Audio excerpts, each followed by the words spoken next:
جموں کے اندر 6 نومبر 1947 کو جو مسلمانوں کا قتل عام کیا گیا،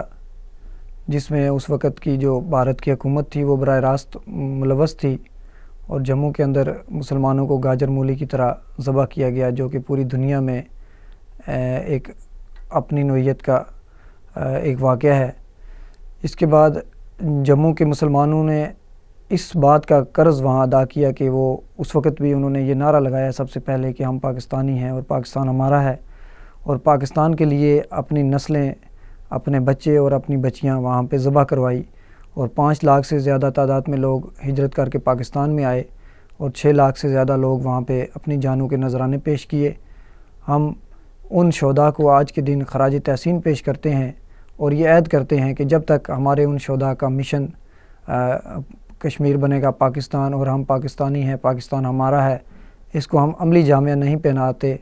اس وقت تک ہم ان شہداء کا مشن انشاءاللہ جاری رکھیں گے۔